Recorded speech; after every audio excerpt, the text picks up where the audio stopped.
We're going live now. All right. I'll send a link to you. I'll let everybody know we're going to be live in just a few seconds, few minutes. Okay, I'm waiting for the thing to come through. Now we are live. We'll wait for that link to come through. Just give me a second for the link to populate. All right. Well, I can do that in the background. Hi, Docg. Hello. Let me do this link real quick for you, and then we can get started. Everybody out there, hold on, guys. We're trying to talk to Timmy Ross. You know him as Terry Summer. Let's get this. Yeah, Terry's my stage name in my cartoon alter ego. Yep. Okay, let's put you back in here. Okay. Second, send this link to you. Here comes the link. This is kind of like watching a car race, only the cars are doing a demolition derby before the race starts. They're just kind of banging around each other. No. Okay, I think we're... All right, I see it. I will send you the link. Okay. I'm going to share the link so people. All right. Hey, everybody. We will be live on the radio, too, at that time. This will be next week. But hey, everybody, it's Docg Presents, of course, How the Radio. We're actually on Smoke and Bacon Radio as well.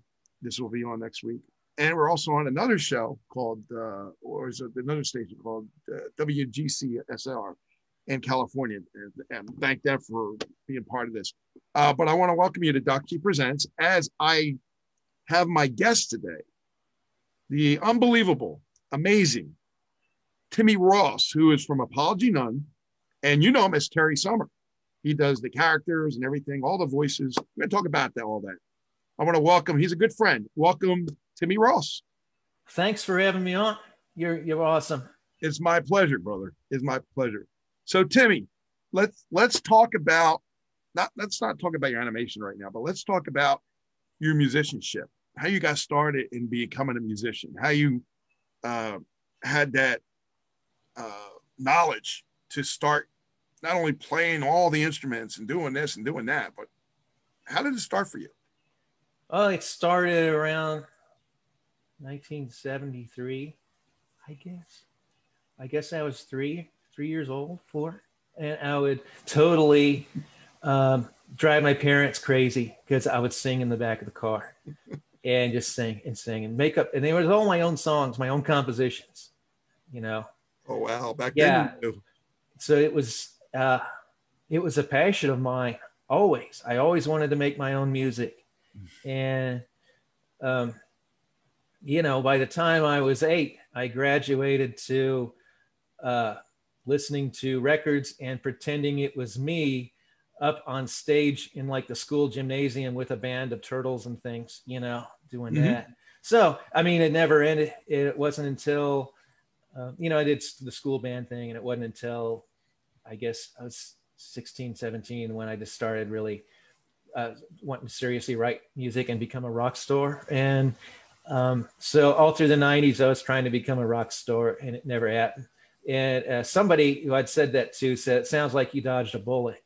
And I'm pretty sure the person's right. I'm kind of glad it didn't work out that way. But in the 90s, I had this band called Thunderchild, and it was just kind of a progressive, kind of a dark thing. But it was, did that for years. Apologynone started in like 98 as sort of a retro modern thing. And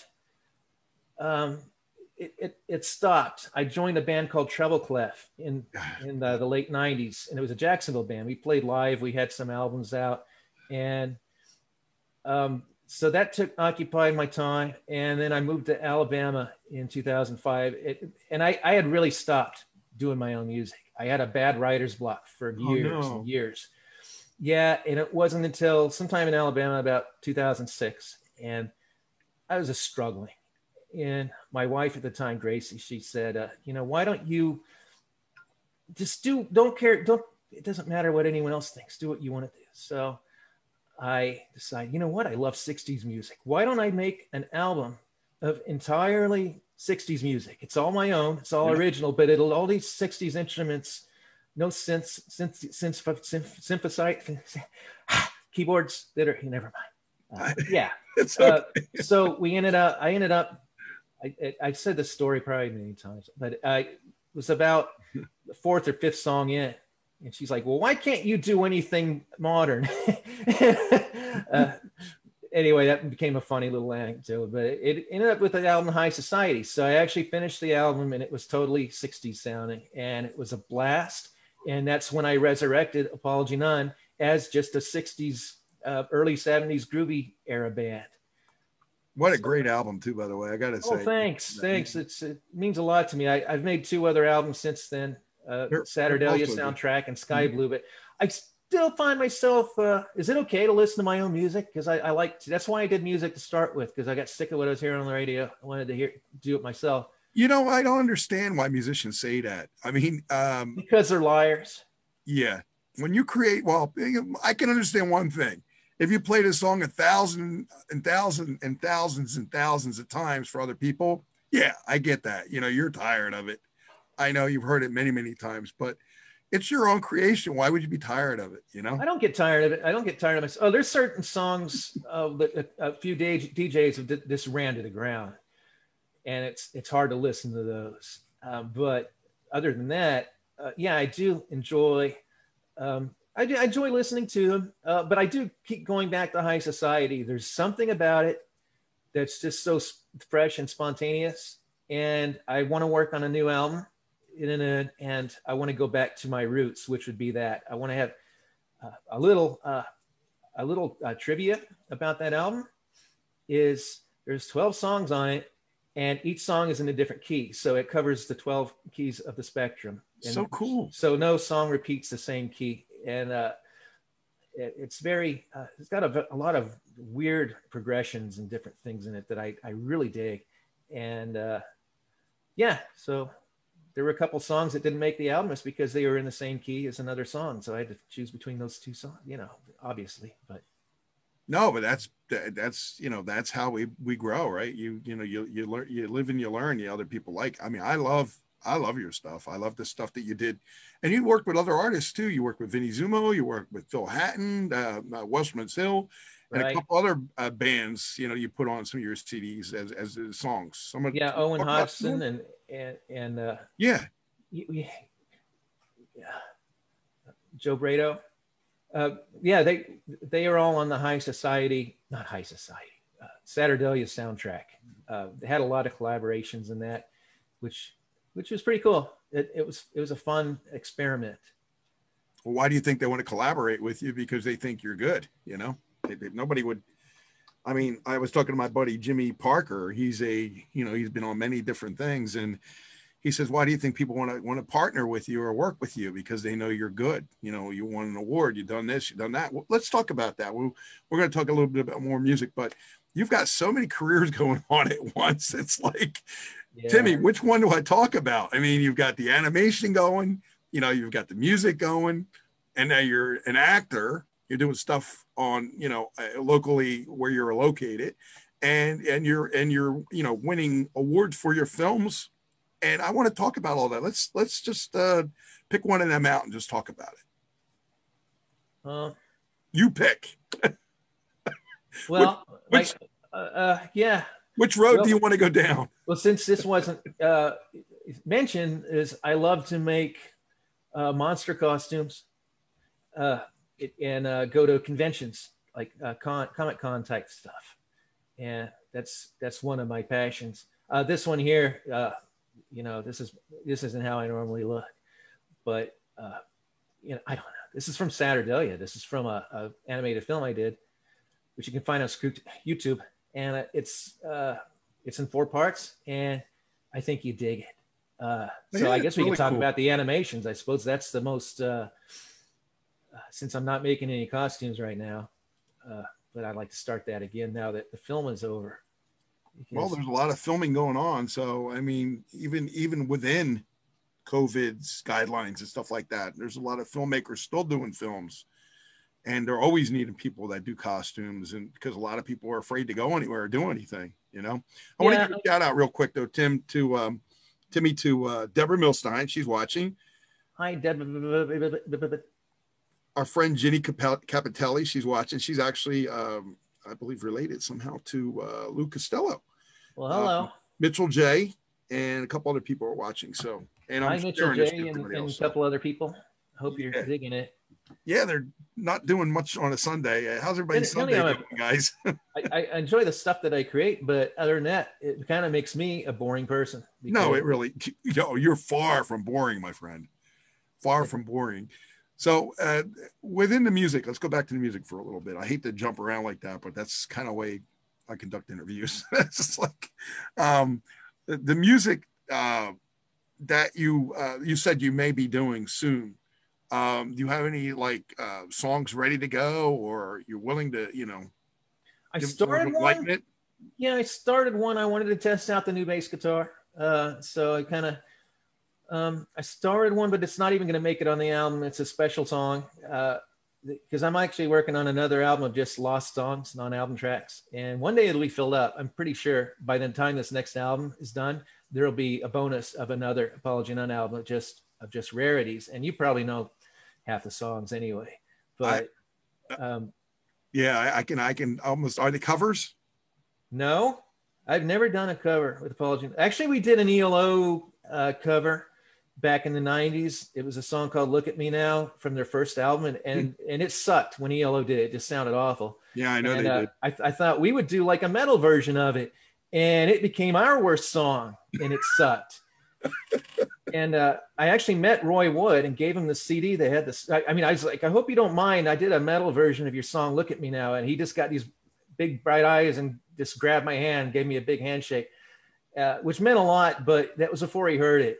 So, I really honestly think it sucked, but that was the only cover I ever did. I did a few covers with Treble Clef. And they're well done too, by the way. Well thanks. Done. Lights in White Satin. I think next to the one that Justin Hayward and Moody Blues did, yours is definitely up there, right there with me. Oh shoot, we're better than Justin Hayward. Gosh.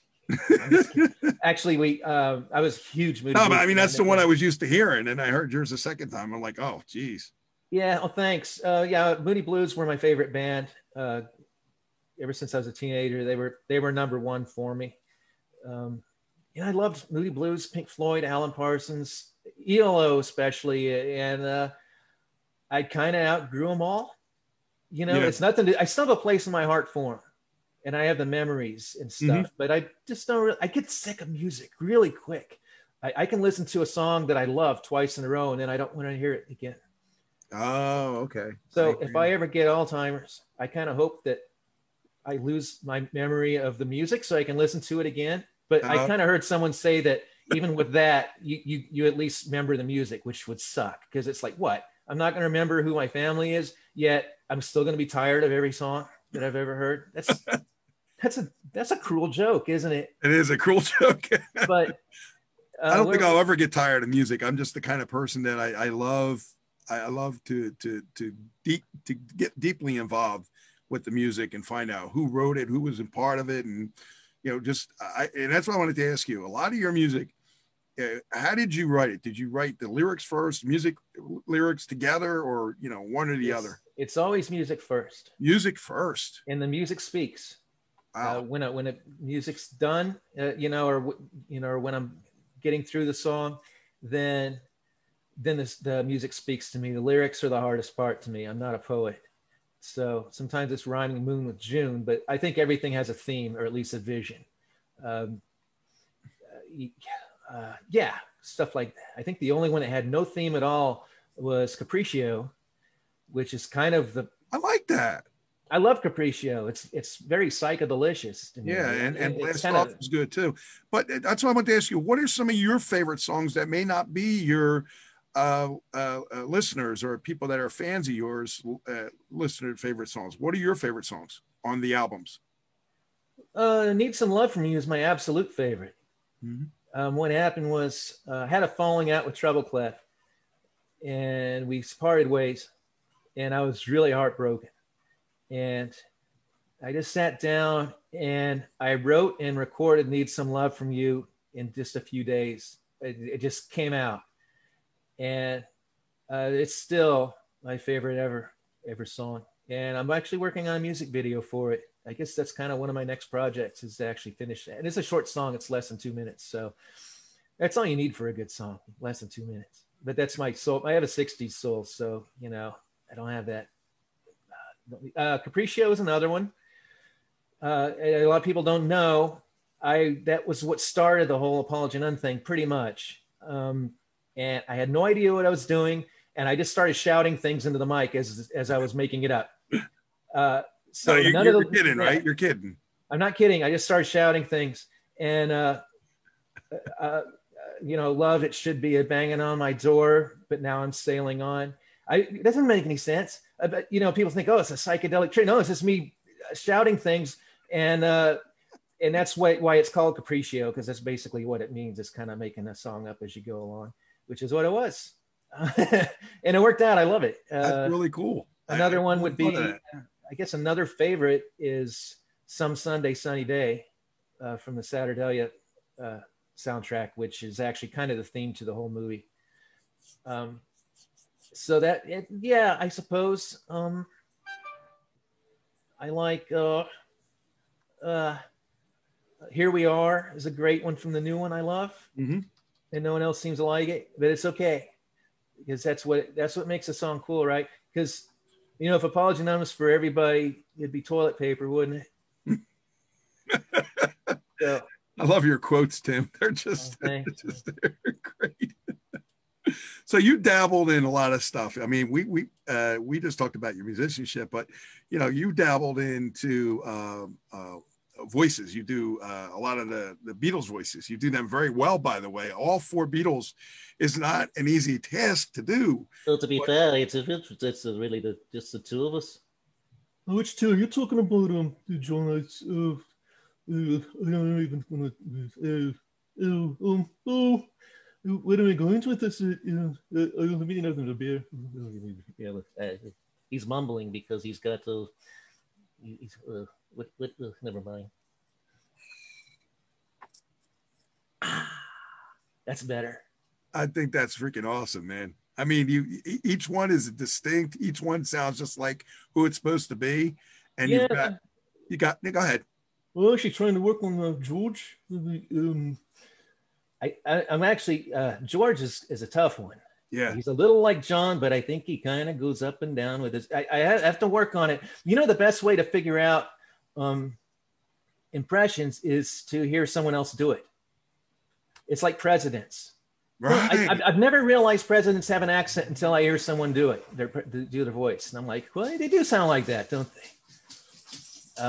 You're right, because the king of voices, I think, Rich Little years ago. I mean, Rich was awesome. He could do anybody, and I even just talked to John Byner the other day, and he's man of 1,000 voices too. And I was like, John, I didn't really know you could do all these voices. He says, oh, sure, I can. You know, I can do this and I can do that. See the guy who did that, Big Sweet John? What's that? Big Sweet John. Big Sweet John. Yeah. Big Sweet John. I don't know. No, that's Jimmy Dean.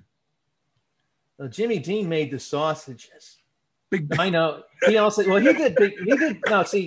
did Big Bad John. Big Bad John. I don't know Big Sweet John. I never heard that. Big Sweet John was a parody. It was a knockoff of Big Bad John. Oh, that must have been by Al Yankovic.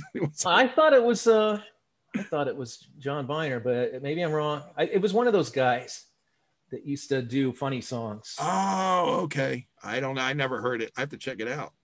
You know, you picked a fine time to leave me, Lucille. I got 4 gushers out there in the field. That kind of stuff, you know.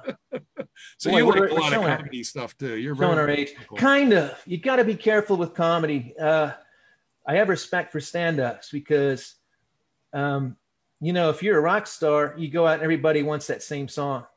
You're a stand-up. Freebird. I know. Exactly, I heard that. But if you're a comedian, they're not going to say the one about the nun again. You know, they don't want to hear the same joke twice. You got to always be fresh. You're right. You're right. You're 100% right. And plus, I feel bad for, I don't feel bad for them. Any success is good success, but a band that's normally more serious, and then they do one stupid song, and that's the one that becomes a hit. And then everybody wants, not only wants to hear the stupid song, but they expect all their songs to be stupid. That's crazy, right? There are bands that have broken up because Berlin. I love Berlin, even though they're an 80s band. I really don't like anything 80s. No, Berlin's a good they were a good hard rocking kind of electronic, but hard rocking band. And they did the one song, Take My Breath Away, which was their huge hit, but it's like the only song they didn't write. It was, you know, for Top Gun, and it was handed to them, and that became their huge hit. Everybody wanted them to just do a bunch of that, and it broke them up like immediately. Yeah. I actually got to meet them before they broke up. It was because of me, because they asked me, you know, am I going to the leader of the band, not Terry Nunn, but I think John Crawford, the bass player, who was the guy that wrote the songs. So are you going to our show tonight? It's like, no. Well, are you going to our show tomorrow night? I'm like, no. He said, this guy needs to be boiled. So I think I broke them up, but I really wasn't expecting it. I was in science class, and my brother Darren actually literally pulled me out of class. He said, come on, we're going to meet Berlin. Isn't that cool?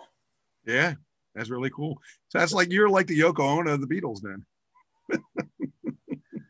Did you hear that? Did you hear that, John? What do you say? No, let's talk about your animation, man. Yeah. The animation you did for Apologynone is second to none, really. And I don't mean that as a ploy or anything, but it's just the great stuff that you did for the band, and the association of the music and the animation. Let's talk about that. How did you come up with a storyboard for the animation for some of them songs? For the songs? Yeah. I mean, you had to have a picture in your mind when you were creating a song. Is that the same picture that you put as animation when you did the song on YouTube or apologynone.com? Explain the song. I mean, do you mean the like the cartoon episodes, or? Yes, cartoon episodes. Yes. No, it's a whole different. I mean, I've only made like 2 actual music videos. The first was Sunshine, and I don't even know how that came about. I used to do Apologynone was going to be a comic strip. That's why there were 2 Terrys. That's why it was going to work, because the Terrys were spelled different. Mm-hmm. And I was doing comics, and one 4-page comic ended up taking me a month to do. And I'm like, I'm spending way too much time on this. I could probably do an animation that's, you know, 15 seconds. Sorry about the hellhound there. That's Captain. Captain's good dog. Captain, yeah. Hey, Captain, buddy, I'm trying to do something here. Come on. Sorry. It's all right. You're good, man. So I figured I could do like a 15-second animation, which would be a lot cooler than this 4-page comic strip, and it would take me probably less time. So I don't know. I did a Sunshine video in 2009 when I went back to school, but no one else was doing animation, so it was kind of something even my teachers were like looking at, kind of impressed. It's like, wow. And I don't show anybody that stuff because it sucks. I mean, it was all flip book. It was terrible looking, and it's not something I promote, but you got to start somewhere, right? If you look at the Flintstones or the Simpsons, the first episode, you can always tell because they look like dog poop. Everything does. But it took less than a year for it to just progress into what the band looks like now, pretty much. It only took a few months for them to progress. But yeah, as far as writing, no, it's just this is my weird mind, you know. It started out, we did a couple that were fun. I did a couple for my other YouTube channel, Transferama. Mm-hmm. That's where the success comes as far as views. It's my Transferama network channel. Okay. It's basically fantasy based. It's people turning into dragons and in cars and things. It's fun. It's all funny. It's comedy, but it's something that's I've always been fascinated against since I was a kid. I loved the what do you call it? The prospect of being something else is fun. You know, as you can see right here. But you know, that's what I specialize in there. But I've got like 8,000 or 9,000 subscribers and just millions of hits, and that's kind of what Transferama. It spawned the Saturdalia film. It was kind of a crossover to that, and we went through this kick where we were parodying things. We started off with the Brady Bunch, where we were in a Road Rage Smackdown 3-way between the Brady Bunch and the Partridge Family. Right. And that was pretty fun. That was my capstone project for school. And we had fun with that. So we were like, well, why don't we do a Star Trek one? And that was how I brought my brother and my friend Putt. We brought them on board. I knew they were more into fantasy sci-fi than me. Right. And that was kind of my way of bringing them on board when I had to move to Colorado for a couple of years. And that was fun. We came up with Star Trip, and you can find that on YouTube too. And then we did Saturdalia, which was a Sid and Marty Krofft universe. That's and awesome. With Pup and Stuff and Bugaloos, Yep. and Land of the Lost, which Land of the Lost is my favorite all-time show growing up. So we'd gotten Wesley Ure, who played Will. We got him to star in it, or cameo a couple times. That is freaking cool, man. You actually met him right down there at one of them Comic-Cons, or? Oh yeah, we know each other. Cool. We when he sees me, he hides. He knows me. Yeah, I got to know all of them.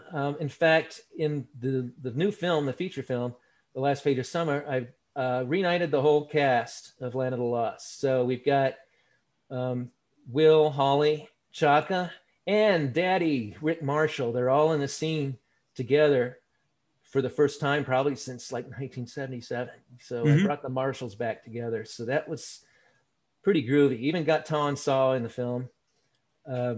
Nice. Yeah, so that was pretty neat. Yeah, I adore them. They're like family to me, even though they didn't know it. They were family to a lot of us kids growing up whose parents split up, and we were all sent to, hellholes, and kind of like them. So I made sure that Spencer knew that how much he meant to us kids as our kind of surrogate TV dad. I think he was touched, and I don't think he realized it before then. Wow. That was his only appearance ever. He disappeared in like the 80s, and somebody twisted his arm enough where he did one weekend appearance, and that was in Milwaukee. And boy, did I tore up the highway to add there. It was great. I ended up talking to him at the bar for like 2.5 hours. So it was, wow, what a dream come true, right? Yeah. Get to talk to my TV dad. I told him he was even cooler than Mike Brady. Did you ever think, I was telling my wife this the other day, and we met Eddie Money, and then of course Rick Springfield. Did you ever think that when you were a kid or a childhood that you would ever meet somebody where you could actually sit down and talk to them, have a drink with them, and they're at your level? It's unbelievable. Oh, yeah, as a child, yeah. I never thought I'd have my own black mud pit in the backyard or my own giant 13-foot swing. My 10-year-old self would just be shaking my hand. Not only that, but I met all the Land of the Lost kids. No, I'd have never thought that at all. Good grief.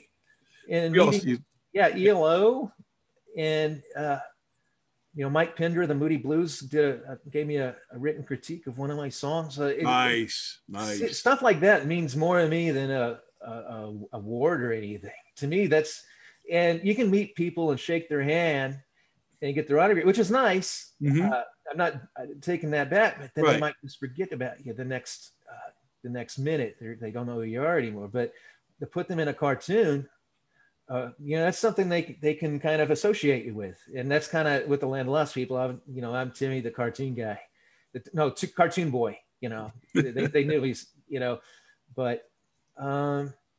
Yeah, I would just for the new film, Last Week of Summer, I definitely got some cameos from people that meant a lot to me, like Annie Haslam from Renaissance. Did you hear that band? Oh, I love Renaissance. Carpet of the Sun, absolutely. Yeah, she's a principal in it. She's Terry Summer, my cartoon persona.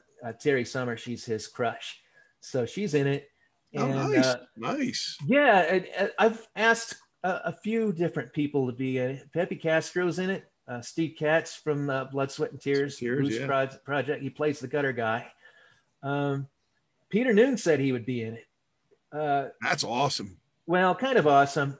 I showed him the trailer and asked, and he said he really dug the trailer and asked what he needed to do, and I told him what he needed to do, and it's just been what do you call it, cat and mouse. I guess I'd given up on that, but it was still cool that he saw the trailer and dug it. I guess it means a lot. We have a surprise guest coming in. We'll see if she makes it here. This is your life. I love her. Well, it's not. It's my life. Deborah Milstein is here. We're going to see if her audio works. But her picture's there. And I know Wi-Fi issues are a pain in the butt, but it does happen, guys. If you want to chat with me or Timmy Ross right now, there's a link there. You can click on it and come join us. Come in the chat room, ask a question, ask one on Facebook. You can even call in your request here, or whatever you want to do. Yeah, I will. Deborah! Hey, Deb. We can hear you. That's good enough, Deb. I could hear her for a second. Chime in when you can, Deb. That's fine. It's a Wi-Fi issue. It's always a Wi-Fi. It's the way things are. You plug the jack into the hole. Yeah. But Timmy, no. God. Really, this is unbelievable. I love Zoom. I love StreamYard and Zoom. When Zoom doesn't hook up, I use StreamYard. I promote both of them. But I never heard of StreamYard. You never use StreamYard? No. It's the same type of thing, only it's browser based. It's not software based. You don't have to do anything or download anything, or it automatically feeds and checks your audio and video really quickly. Plus you can put ads up on the thing, and you can have a ticker running underneath, and you can have all kinds of stuff. So it's cool. I like tickers, especially the little ones that tickle you in the ticker. That's what you said to Yoko yesterday, isn't it? So you had your own radio show for a while. Tell me about that. It was on Q-Star FM, our buddy Steve Jarrett's radio station. Yeah, the Apologynone Fun Hour. Yeah, tell me about that. Yeah, it's still going. I'm going to make a Christmas edition pretty soon. That must have been a lot of fun. It is. I've been working on it for about 7 years. I used to do them every week for a short period of time, and I got sick of it. And now it's like every couple of years I'll come out with a new one.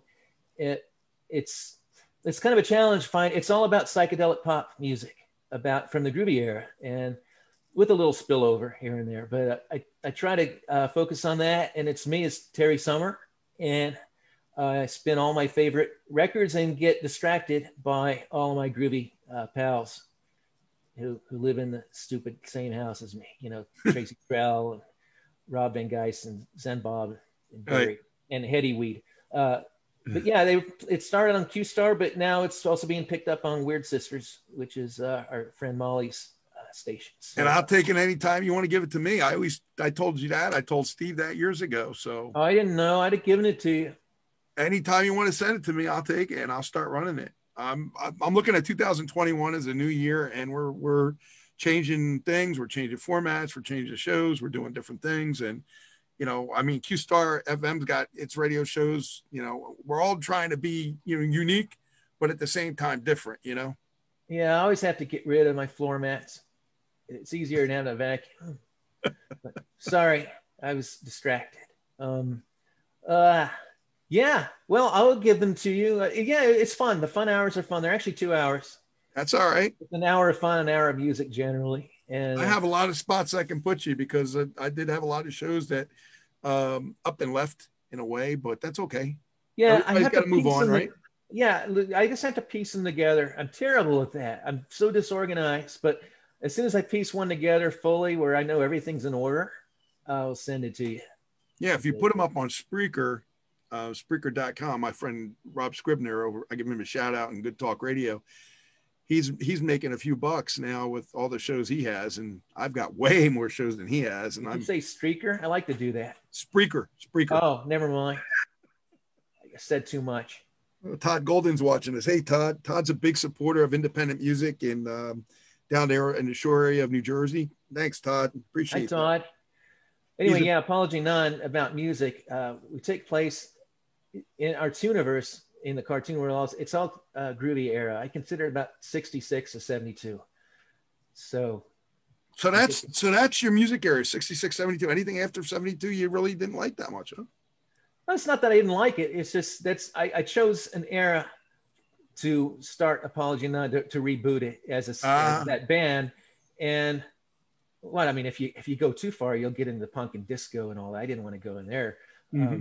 Even Jerry Garcia, I think they did a Dateline about 1972 where they were trying to prove that 72 was the last year of the 60s. And in some elements it was kind of. And I mean, the cars still looked good. They still had the 60s designs and they didn't have the giant bumpers yet and stuff. So, so to me, the 60s were the coolest as far as the architecture, fashion, the cars, the songs. It's everything about it is something I dug. So I put that in my Tuniverse. It's what it's all about. But, you know, I left it at 72. One of the reasons is because by 72, you also had Yes, and you had some other cool things that I could draw influences from.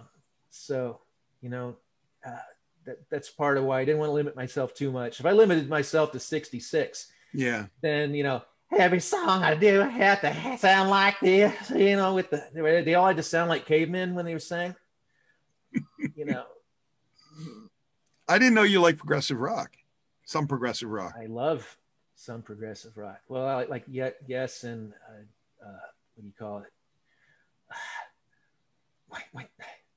Renaissance, and what else? Moody Blues. That surprised me when I know the Moody Blues. A lot of the Moody Blues was progressive rock, and you know, a lot of the bands in the early 70s, from 70 all the way, I think, up to 1976, 77, I would say, probably. That's when they started going into more of a disco, punk rock type of thing. And boy, then did they ever really got into ELO. To me, ELO is like, they started out sounding like some cavemen for the first few albums. It's like, totally, wow, they were rough sounding. And then all of a sudden you had Face of Music and New World Record where it was this polish.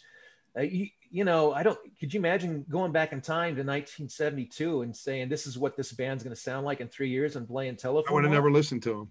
I would have never listened to them. Sorry. To me, it's amazing. I love that era and Out of the Blue. Love that. And then all of a sudden, Jeff Lynne's like, oh, disco.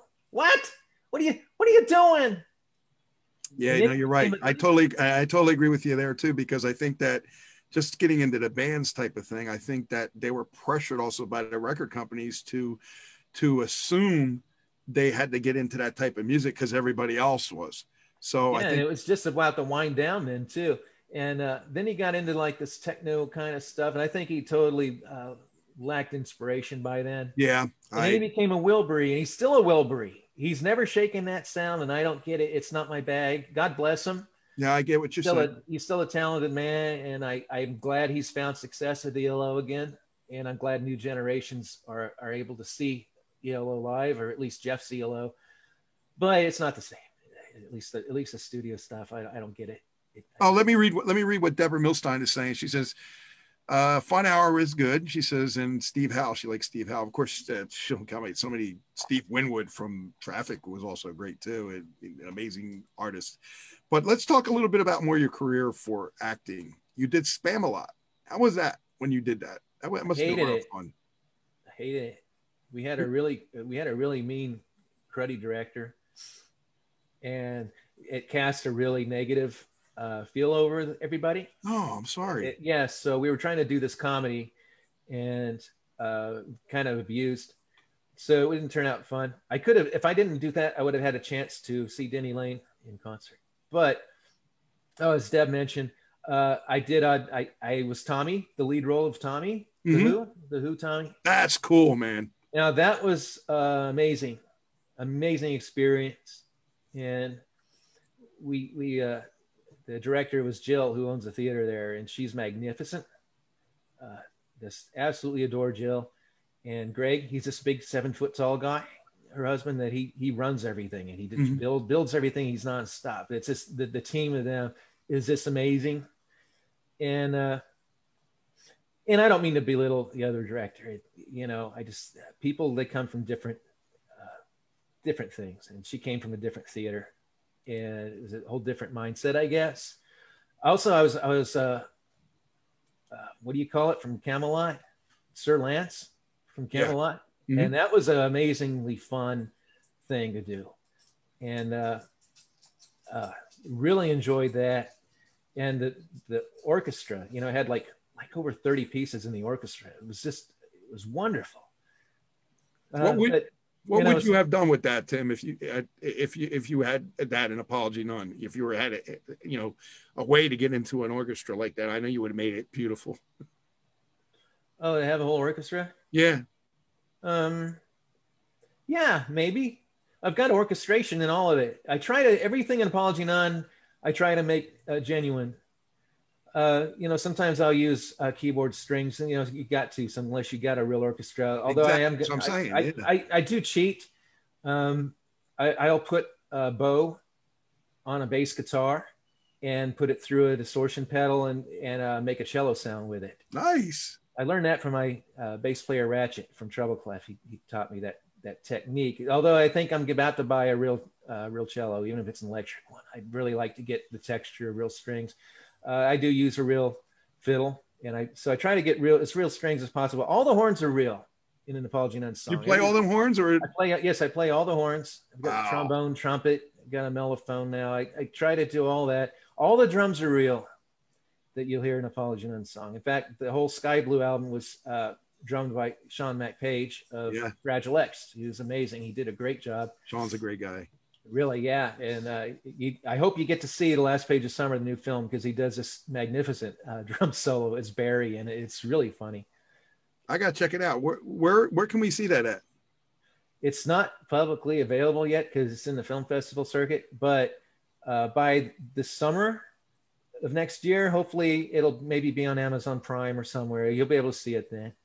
Also, maybe on another network that we are currently working on.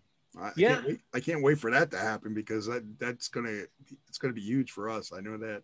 Yeah, well, if you really want to see some of it, I'm showing it at the theater outdoors this Saturday. We do showings, private and public showings of it, and of course in the film festivals. It was recently in downtown Denver. It was shown on the Colorado Convention Center on this giant LED screen, and we sat across the street and watched the whole thing with this brilliant speaker system.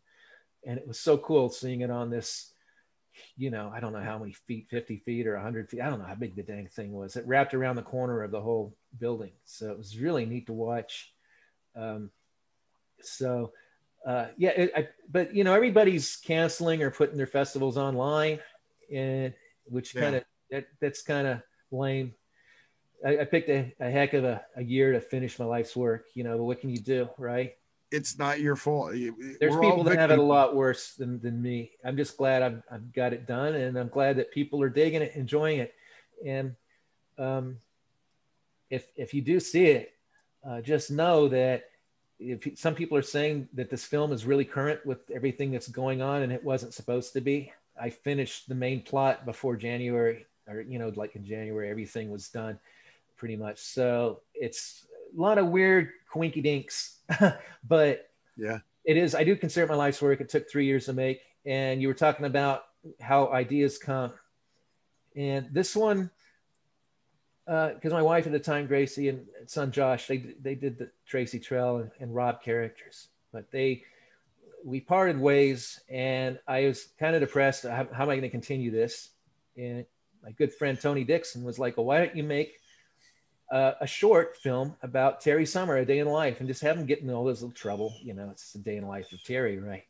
And that's how it started. And then after a while, I realized, I can do every single character of this band myself.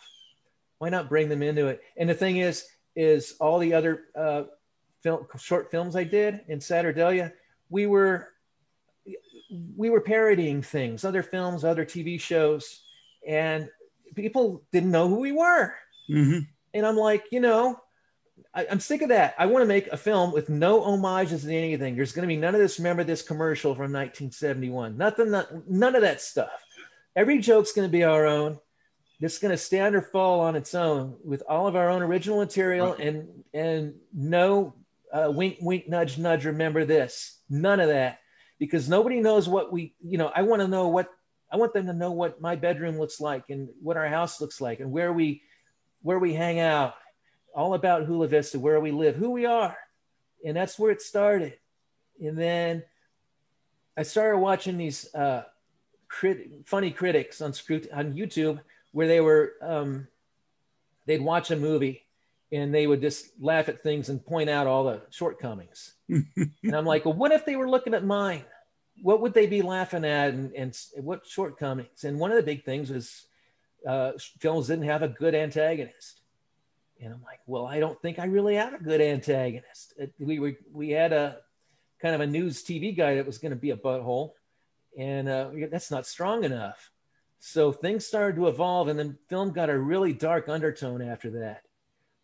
And things started really changing for it, and it developed into this really dynamic thing that I'm really proud of, because it starts out so whimsical, and then this dark undertone just starts building up from the bottom, from underneath, along with like a real approaching thunderstorm, and it just gets worse and worse until when it finally meets the little X marks the spot, it really hits the fan, and I love it. I just adore how it turned out.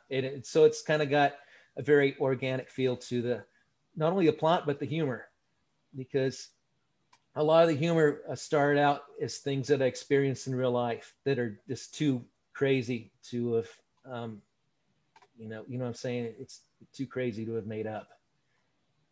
No, I think you're just amazing, Tim. I tell this to tons and tons of musicians and friends all over the place, that if you just have one career that you're going for, you're going to be dead in the water. You got to have multiple things, and you got multiple things going. It's fun. I can't stop. I can't sit down. You have OCD, right? You probably have OCD, right? Oh yeah, or ADD, or at least. No, I got that.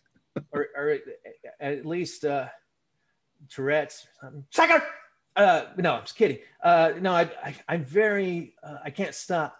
In fact, when I go to bed, especially when I'm working, I think, what did I do after work to where it was a productive evening?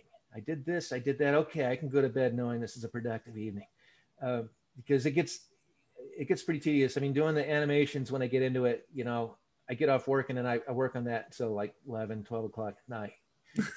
Then I'm up in the morning working on it again until going to real work. So it makes me a boring person, but it also, I don't know, I can't stop. I don't have TV. I don't watch movies. I've got to do stuff.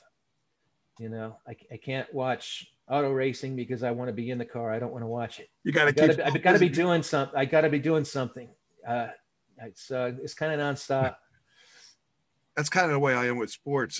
People are like, well, why can't you watch football? Why can't you watch baseball? Why can't you? I said, because if I've got to play it. I played it all my years, and then I've got to. They don't understand. There's a certain correlation. You have to play the game to understand the game and enjoy it. I can't just sit there and watch it and watch somebody else get all these points or what errors or whatever. But yeah, I get what you're saying. So you're going to be in Scrooge again? Yeah, that's another one I like doing, Scrooge. This will be my third year is being Jacob Marley. Yeah, that's good. Yeah, I get to, paint up my face like Kiss, kind of. It's fun. I've actually I used to make these monster costumes that were very cumbersome and uncomfortable and agonizing sometimes. And I learned that, I can just do this with makeup and do some different things and have fun that way. And yeah, I have fun, and I get to rip my throat out being Jacob Marley and doing that voice, which is a crazy voice. Give me a little Jacob Marley if you can. Okay, yeah. I wear these chains that I forged during my life photo. I made a lake by lake and yard by yard, and I could never be rid of it any more than you'll ever be rid of it. Yeah. Yeah, I got to get into the mood. That's all right. I understand. It's sometimes it's hard to do something when somebody just asks you to. You do it on command. It's hard to do it on command rather than just prepare for the part and get into character. I get all that, and warm your voice up. Yeah, but yeah, it's fun to do. But then I gotta get out of costume and dance and act like a regular person, and that's. I enjoy being Marley. It's fun. I feel a little out of place being a normal person with everyone else when my hair goes down to down on my nipples. It's like this is supposed to be like 1800, 1880s in Victorian. But it's all good. I have fun. I put a bunch of talcum powder or baby powder in my hair to make it look gray. And when we did our bow, I took my hat off and the smoke went because I was going as a regular person. I took my hat off and people thought that was like some kind of trick. Like, no, it wasn't a trick. I just had baby powder in my hair and it made this big explosion. It's fun though. Yeah, even my eyes, I can't get the stuff out of my eyes. So even when I'm a regular town folks, my eyes are like pitted out black, like I've got mascara on. But to me, it's all what makes it funny, isn't it? Yeah, it is. Yeah, it's really cool. It's I behind the scenes. Yeah. Yeah, like the last 2 years, that's all I've been is Jacob Marley, which is fun. I love dressing up and being scary. That's I do best when I can hide behind something, sort of. I can be. That's when I'm myself. Is it when I'm behind a mask? It's actually when I can be myself. If I don't have a mask, then I'm hiding behind, I guess, an invisible shield, right? Yeah. So what's next for Tim? What's next for Timmy Ross? What are we going to do? What are you're planning on? Are you writing a book? Are you, you said you're going to be a new album and you were talking. I did a book. I did one called The Cooperatives. It's on DeviantArt. It's over 400-page graphic novel. And I started it when I was in high school in the 80s, and it took 17 years to finish. And it's a comedy. And if you like the Apologynone humor, you'll probably like the humor in it. Although I got to admit, some of it's a little hard to read because those pages get old after a while, and my writing looks like chicken scratches. But some people said they enjoyed it. But that's the only book I've ever done and ever plan on doing. Once I got bit by the animation bug, that's it. I'm working on, like I said, a music video for I Need Some Love From You. I'm also working on some Transforama Network stuff. I like doing cartoons for it, which my Apologynone people, they moonlight and they star in that. So if you need an Apologynone fix, if you go to that channel, you'll see some stuff with Terry and Tracy. But there's a little more than some people can handle. What else? I like doing. I've discovered that I've done some actual real world live action films for people like in South Georgia and around here. And I always just end up getting killed. I'm kind of always a disposable zombie or disposable killer. And I was like some guy in a clown mask in the last one where I was a slasher. It was a slasher film. Okay. Called Curse of the Jackal. It's on YouTube. I was in another one called Last Gamut, which you can find on Prime. And I play this guy that's out in the forest, and I attack the protagonist lady and start strangling her, and then she beats me to the ground. I start clawing my eyes out and screaming. It was pretty cool. It was fun. But yeah, I'm open to do that stuff. So if any of you need someone to die on screen, I've gotten pretty good at that. I got a lot of money doing that too.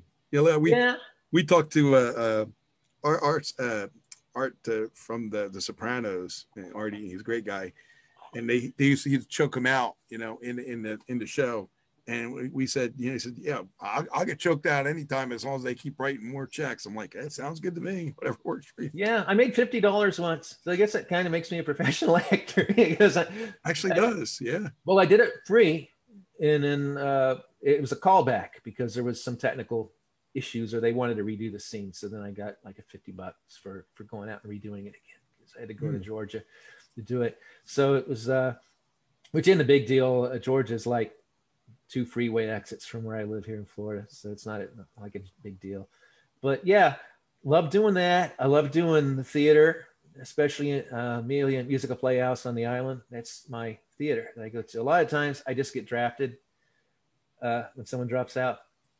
And the original was Hair because Gracie and Josh were in Hair, and they were like, why don't you audition? And I'm like, these people out, the community theater, they know who they want. It's people that they hang around with. So I did an audition.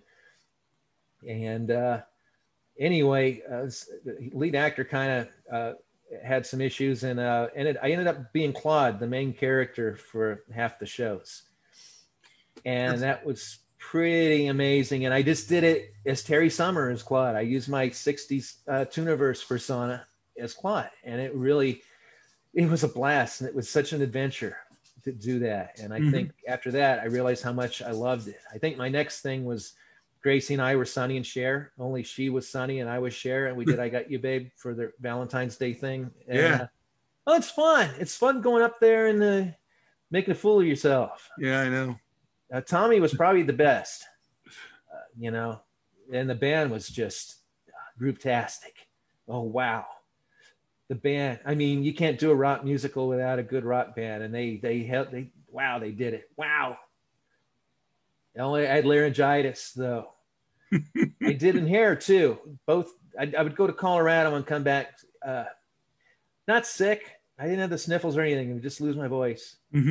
So I did it fine. Tommy, I did okay, except for the falsettos, the see me, and I'd be listening. So Timmy, tell me how people can get a hold of you if they want you for, like you said, you do animation projects, you do voiceovers, you do all kinds of stuff. How do they get a hold of you if they want to buy your CD, they want to buy your songs? Well, they get a hold of me. It's Apologynone at Gmail. I've got my brand is anythingtr, all one word, .com. If you go there, that's my resume site. And you can see the links for Transferama and for Apologynone. And the Last Page of Summer, which is the big deal. It's got its own website, lastpageofsummer.com. And you can see the trailer and about 3 scenes from it. So got that. As far as the CDs, if you just go to apologynone.com and go to the listen page, you can see all that. They're all on Amazon, the 3 CDs, or you can buy them MP3s. Or if you're on Spotify or any of those, just add them to your playlist. That means a lot. I mean, I don't do it for the money, so I'm not worried about getting a penny check from Spotify. I hope people can just enjoy it the way that I've enjoyed stuff, right? Yeah, but you're such a humble guy. Come on. I mean, listen, we all need a little few bucks here and there, even if they subscribe. As long as I got a day job, I ain't worried about it. It's art, it's music. I always want to make people happy. If I have to assign $1 to every piece of animation or music, then it'll stink, won't it? I don't want it to go, I don't want to equate money to what God, I think, gave me as a gift. Even if people don't dig it, he gave it to me as a gift, and I can go to bed at night instead of thinking about sad things. I can be thinking about stuff about, like, is Captain going to wake me up because of a car driving by? I can think of happy stuff like what's going to be next in the next scene of the film. What am I going to do in the next scene? And I can die with a smile. I mean, go to sleep with a smile on my face, right? Yeah, you can, brother, because you're one of a kind individual. I don't know anybody else like you. I think you are so talented, not with music, but with everything that you do. You got the gift of knowing how to do it. And a lot of people wish they had that gift. And you're so humble and just a loving person that you don't even have to, listen, you don't even want to take a few dollars here and there. That's to me, that's beyond the average musician, is like, donate to my thing and donate to me. I'm not saying they're wrong, but it's just a different way of looking at things right now. Yeah, if I really wanted to make money doing it, I would do the Transferama stuff for the AdSense. I'd get more from that than royalties. It's not what I enjoy doing the most. I like the Apologynone stuff. That's what I enjoy doing. I like making the animations. I'm even starting to think about what I'll do for the next film, the next feature film. You're thinking probably like years ahead of us. We're not even done with this year yet. Yeah, well, I've always got to be working on something and doing something. I can't stop, and it's what I love doing. I'm trying to think of what else. I covered the costumes, the acting, the cartoons, the music. I know there's other stuff that I do. I don't collect stamps or butterflies, but I don't know. I used to enjoy photography, but there's a lot of people that are better than that at that than me. So You think you would become a producer or director of films? Like you said, you wanted to do that anyway. You know what? Producing and directing has a lot. There's a lot of that just in the animated films I do. So I had one person say, you know, what do you mean direct a film? What animation? You can't direct a cartoon. What the you know? I think you know who I'm talking about. Yeah, I know exactly who you're talking about. Yeah. So he has no idea. I don't even have to say the person's name, but I know exactly who you're talking about. I won't mention any names. You don't have to. I know who you're talking about. His character rhines with Pete from Porky's. Yeah, we did a. Oh God! I had a friend, not a kind of a friend.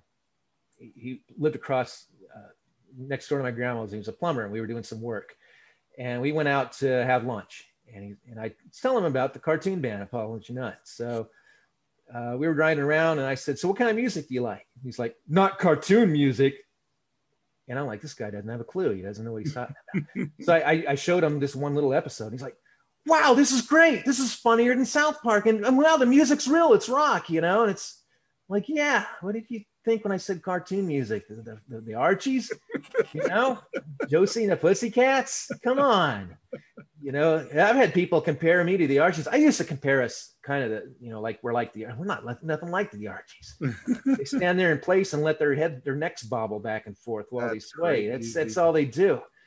And I don't want to dig on bubblegum music, but it's like every Archie song, it's one chord. And then you can tell the chorus because a tambourine starts going, but it's the same thing. Yeah. I don't get the Sugar crossed the line and actually had sort of a melody and became a hit, but everything else was like Sugar without as much melody. I don't want to. We've got a personal vendetta with the Archies because we were on one of those caravan of cartoon stars and got in a fight with them, and we all got kicked off the bus. And I think it was. Oh, I'm sorry. I got into Terry, didn't I? Sorry. Sometimes I fall into Terry Summer. That's character. You're part of the character. That's why. He actually is me in the Tooniverse. He's just me. He does everything I do. Neither one of us wear shoes. He's like a shadow. He's a mirror, a mirror of your image. He is. He's kind of how I've always seen myself. And I can't wait for you to see the film and actually see. I can't wait to see it. Because this time I'm not a dune buggy and I'm not, a captain of a starship. I'm actually just Terry, and Terry does everything that I do, and I basically do everything he does. We're the same character. He's just me in tune form. That's all. Deborah Milstein is saying some things. Let me just read what she said. First of all, she said, "You were great. You weren't adultery, but you were good." She said, "You should make money on your music. You garden now. I like Sugar," and she says she's watching. So, well, cool. Thanks, Deb. I don't want to be Daltrey. There's only one Daltrey. Yeah. But they did frizz my hair up they wanted me to be like Peter Frampton is what told the hair designer to put his hair like Peter Frampton. So they really curled it all up. And normally I don't like having curly hair, but it was pretty fun and it looked pretty decent. As long as my hair is long and blonde, it can be curly. I'm fine with that. I just don't want the Jim Morrison thing if it's dark and curly, because then people think I am the Lizard King. I can do anything with it. Yeah. I actually do a Jim Morrison in Saturday Night. That's not too bad. That one wasn't good, but if you watch Saturday Night, you see me do Elvis and Jim, and I gotta watch it again.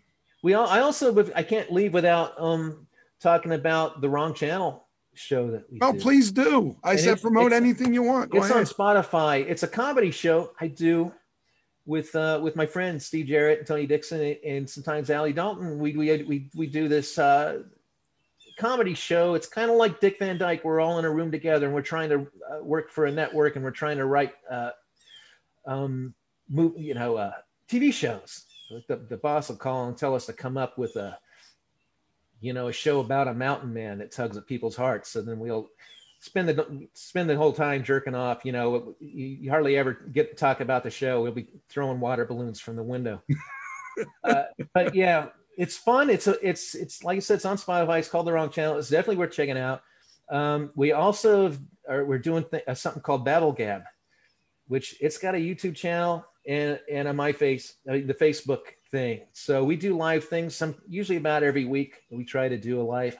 I don't know where you find the time to do it, brother, but I'm so proud of you and proud of Steve and everybody else there, Tony, and of course, Allie, and all you guys do stuff. You know, that's wonderful, man. Keep it up. Yeah, we have fun. And on the Wrong Channel, we've had celebrity guests. We've had Robbie Riss from Brady Bunch, and we've had, like we said, we've had Meat from Porky's. You know, we've had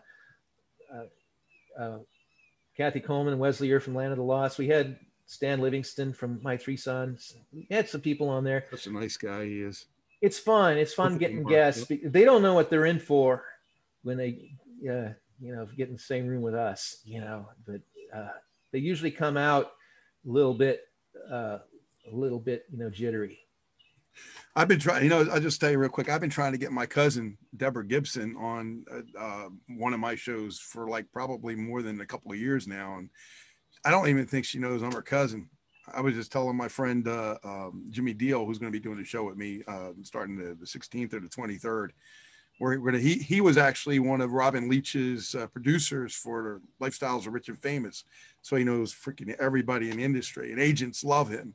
So they don't even know who I am. So I don't care. So I told him that's all for the better. Yeah, exactly. That's what I said. So I said, he knows Deborah Gibson. And I said, maybe you'll have her on. Maybe I'll finally meet my cousin one day. Is she the same as Debbie Gibson? Deborah Gibson, yeah. Debbie Gibson, Lost in Your Eyes. Right. Yeah, the 80s. Yeah, she's my cousin. She's my age. She's my generation. Yeah, but she's my cousin. I wouldn't want her to meet my daughters, but it's just one of them things.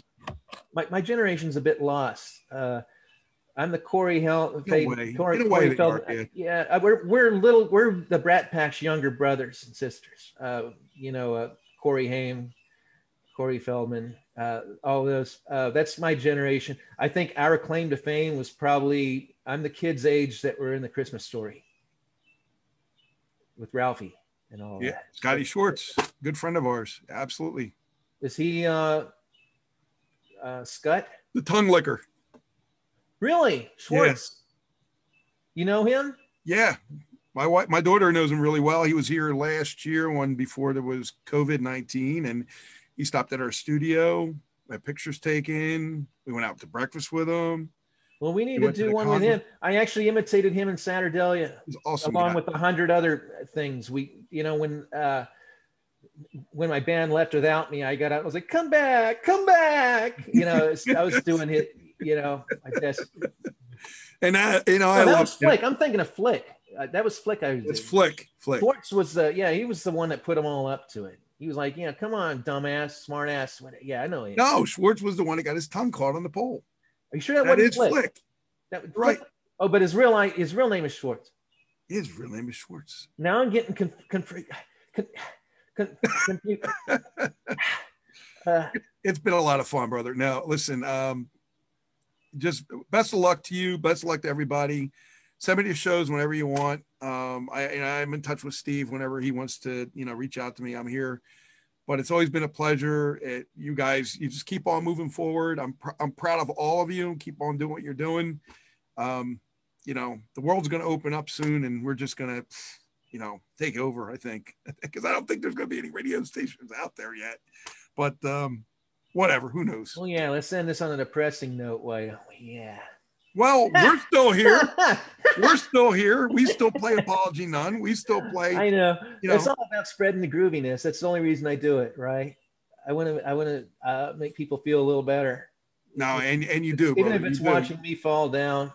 You make everybody feel good and happy, and thanks for visiting me like all the time if you can or when you can in the chat room. Me and Deborah love that. And of course, Deborah's such a sweetheart of a person. She just Definitely. Always there for everybody. So thanks, Tim. Extra special, everything to you guys. Just the best to you. And thanks for being here for my show. And I'll send you the link when I get it up on YouTube. Well, thanks for having me on. It's always fun to. My pleasure, brother. It's always fun, and I dig your shows. and all that you do for us, you know, us. Thank you. I never stop. Just like none of us never stop, you know? Yeah. Well, you know, I think it's all groove-tastic. And thanks again for having me on. You're welcome, buddy. All right. Bye-bye. Bye.